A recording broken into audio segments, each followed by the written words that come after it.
নমস্কার, আমি সাধনা। আজকের বানাবো ইলিশ মাছের তেল ঝাল। এই ইলিশ মাছের তেল ঝাল গরম গরম ভাতের সঙ্গে হলে খুব ভালোই লাগে।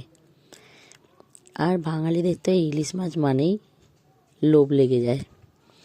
প্রথমে ইলিশ মাছগুলোকে আমি ভালো করে ধুয়ে নিয়েছি। এবার এই ইলিশ মাছের মধ্যে আমি স্বাদ মতন লবণ আর একটু হলুদ আর দেবো ভালো করে আমি মিশিয়ে নিলাম। এবার গ্যাসে কড়া বসিয়ে দিয়ে এর মধ্যে সর্ষের তেল দিলাম।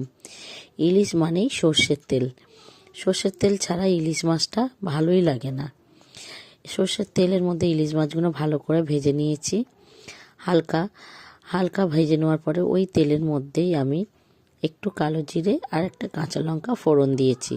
দিয়ে এর মধ্যে একটু সর্ষে, সাদা সর্ষে, কালো সর্ষে, একটু পোস্ত, 1 চামচ মতন আর একটু নুন হলুদ দিয়ে আমি ভালো করে পেস্ট তৈরি করে নিয়েছি। এবার সেই পেস্টটাও আমি তেলের মধ্যে দিয়ে ভালো করে নেড়ে ছেড়ে আমি মশলাটাকে কষিয়ে নেব। ভালো মতন মশলা কষানো হয়ে গেছে। এদিকে মশলা থেকে তেলটাও ছেড়ে দিয়েছে। এবার আমি এর মধ্যে পরিমাণ মতন জল দিয়ে দেবো।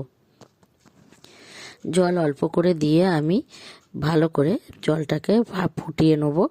ফুটিয়ে নেওয়ার পরে সেই হালকা ভেজে রাখা মাছগুলোকে আমি দিয়ে দেবো। মাছগুলোকে দিয়ে আমি ভালো করে ফুটিয়ে নিয়েছি। আমার মাছের রেসিপিটা কমপ্লিট হয়ে গেছে। আপনাদের যদি এই ইলিশ মাছের তেল ঝালটা ভালো লেগে থাকে তাহলে একটা লাইক, কমেন্ট, শেয়ার করে দেবেন আর সাবস্ক্রাইব করে আমার পাশে থাকবেন।